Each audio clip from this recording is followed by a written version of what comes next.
All right, so we got 1, 2, 3, 4, 5, 6, 7 adults. Here we go. Is it recording? It's recording, right? All right. Good afternoon, everyone. My name is Isaac Bostic, and welcome to my presentation. Today, I'm going to talk about why government regulation is a good thing. No, I'm not crazy. So, with everything that's been going on over the past few years, there's been a lot of mistrust in the government between all the accusations of, voter fraud between 2016 and 2020, everything going on with COVID, people thinking the government's making some weird grab for control, and then, vaccine mandates and everything like that. There's just been a lot of general mistrust, and people are really starting to question whether or not the government's involvement in our lives is a good thing and whether or not it's beneficial to us. And today, I'm not only going to argue that it's a good thing, it's vital for the success of the economy and our society's continued growth. And so with that, I want to get right into it. Stating the obvious, people don't trust the government right now. To sum it up best, in an article written by Rebecca Cohen for the University of Michigan's Gerald R. Ford School of Public Policy, big mouthful, in 2021 titled Breaking Down Public Trust, she said, Americans' trust in government institutions to do the right thing has steadily eroded since the late 1960s, correlated for many analysts with events such as the Vietnam War, Watergate, the 70s oil embargo, and President Reagan's 1981 inaugural address.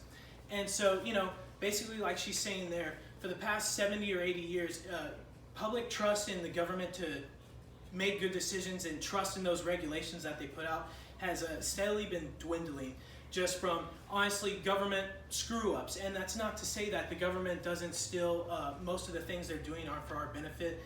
They just, certain people have, and certain types of corruption have kind of broken that trust with the people, and it's honestly hard to bring that back. But I mean, that's why we're here today. I'm trying to convince you guys that, it's still honestly a good thing.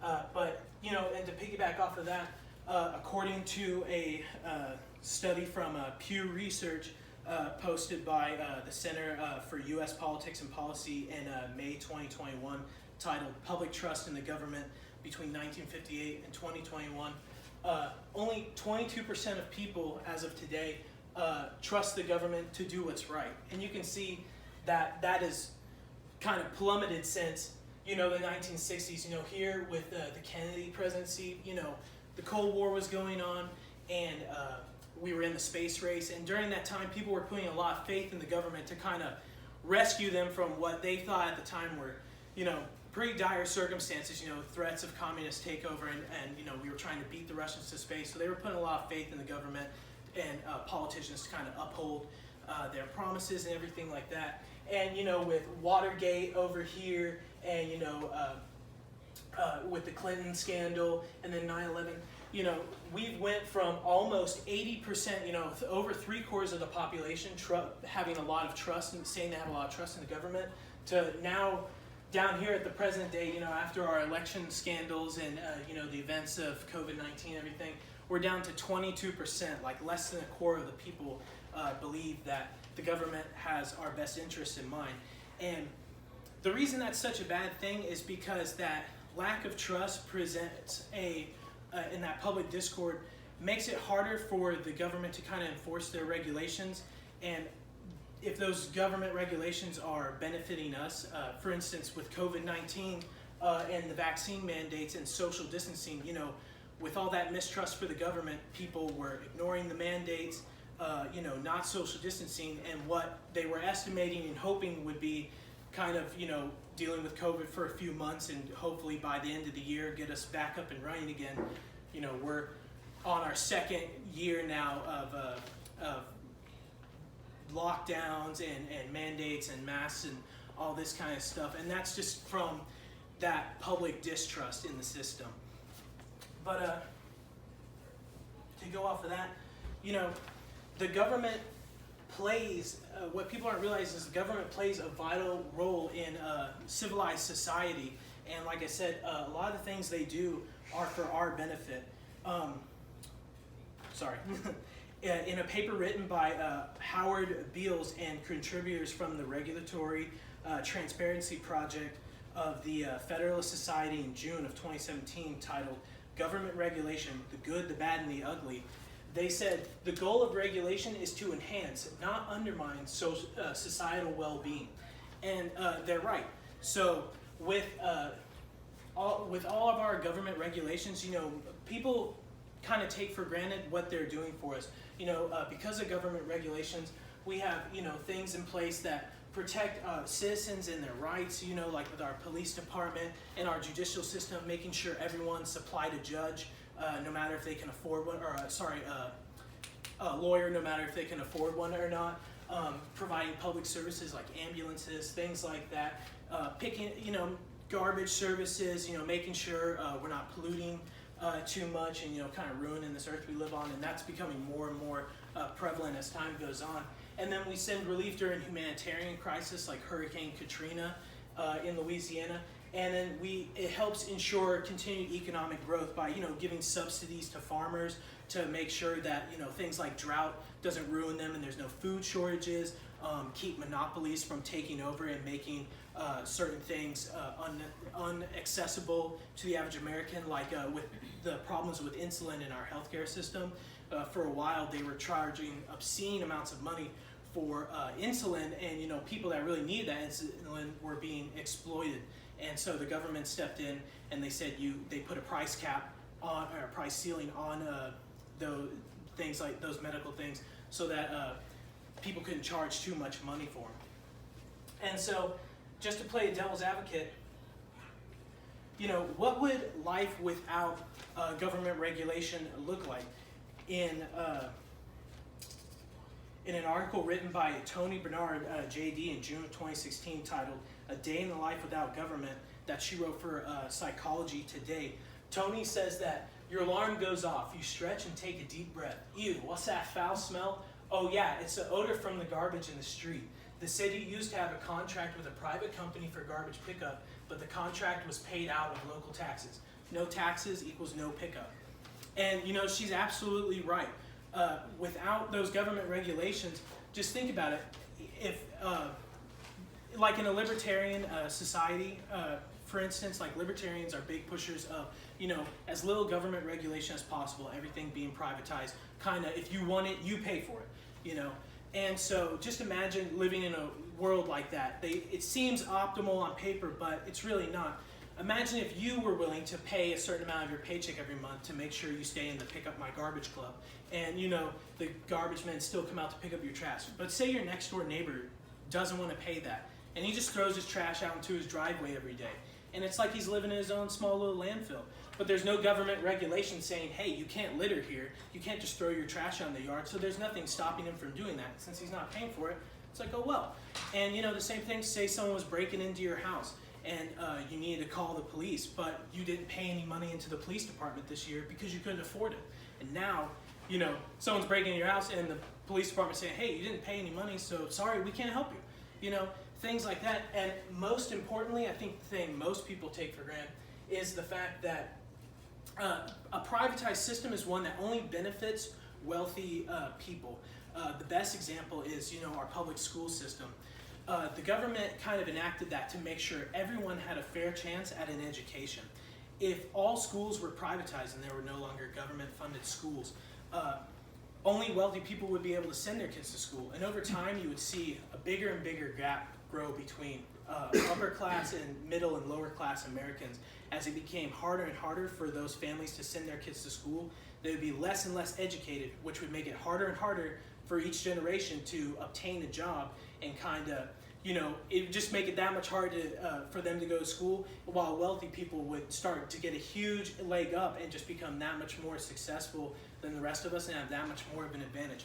So government regulation benefits the middle and lower class more than anyone. The only people who really benefit are wealthy people, because they're the only ones who can afford that privatized lifestyle. And so what can we do about all this regulation, and how can we get kind of more, like build some more of our trust back in the system, that they're going to do the right thing? And the best suggestion is to vote. To put it lightly, sorry, I'm losing my references here. In Rich Clark's article titled "The Importance of Voting" for Castleton University that he wrote in 2020, Clark says, "As Americans, it's part of our common creed that the government's legitimacy is based on the consent of the governed." So basically what he's saying there is, this mistrust we have in government regulation ultimately in a democracy stems from our own mistrust in our own decision making, because we're the ones making the decisions. So if we want to have more trust in the system, the best thing we can do is make sure we're making educated voting decisions by doing our research, making sure the candidate that we're voting for coincides with our beliefs, and just making sure we're not just going to the polls and just kind of jotting people down like, oh, I don't even know who this is, but I'll fill in the box. Researching, making sure we know exactly who we're voting for, making good educated decisions is going to build that trust in the system, because it's a system we put in place, right? So better decisions equals more trust in the government, because we tend to like to think we trust ourselves. And with that, just to summarize, like I said before, government regulation isn't just good and beneficial for us. It's vitally important for the continued success of society and for a healthy economy. And the way I kind of think about it is, when I see a new government law or regulation, I think about whether or not this is some secret government plot or, some kind of conspiracy theory like that. I think about, does the government actually benefit from this hurting me? And in a democracy, governments don't really benefit from at the expense of their citizens. Government benefit from the success of their citizens. So the government's ultimate goal is to collect taxes so they can do the things they want to do. And the people who are contributing most to the tax pool are healthy, working Americans, and that are happy with their lives and going to work. So they're going to enact things that help Americans stay healthy, go to work, and enjoy their lives, to make more money, put more money into the cash flow so that they can continue to push these regulations. So it's just a good thing to think about, when there's all those conspiracies about where the government's out to get you and stuff. It's like, well, they have, sometimes they do overreach and they do put some regulations in place that may not be in our best interest. As a whole, government regulation is for the continued success of us. And, with that, there we go. I just want to thank you guys all for coming today. It's been a huge help. I really, really, really appreciate it. This is the last speech I had to do. Let's just hope I pass this class. And I just appreciate all you guys for being here. Thank you. Don't stop yet. Any questions? No. Yes. Very good. The graph you showed with all of the likeliness.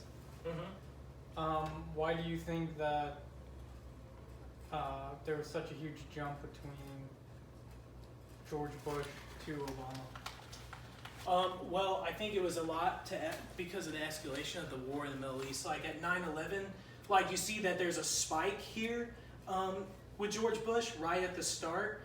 And that's because, right after 9/11, Americans were really coming together and were unified, and people were trusting the government to do the right thing by the fact that everyone wanted to go get revenge on the Middle East for those terrorist attacks, and that's what the government was doing. So everyone was pretty pro-government at the time, but then, as things dragged on, and then by Obamacare, I think, or by the Obama administration, I think a lot of people were disappointed by Obama's promises to reform the healthcare system, and a lot of people didn't agree that whether or not Obamacare was good. Whether that's true or not, whether it was successful is debatable, a little more debate than we want for here.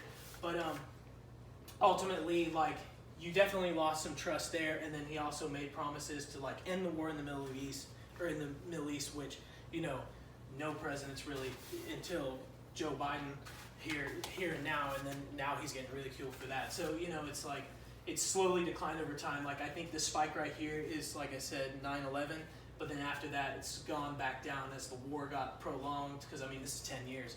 you know, they were hoping we'd go in and get out. And, you know, so it's gone down pretty steadily. And then, like I said, Obama's healthcare claims and just some of the promises he made, not about whether or not he stuck with them, but, you know, it's just about how people felt he was doing. So, you know, like I said, steadily de-escalate over time. But any other questions? All right, thanks, guys.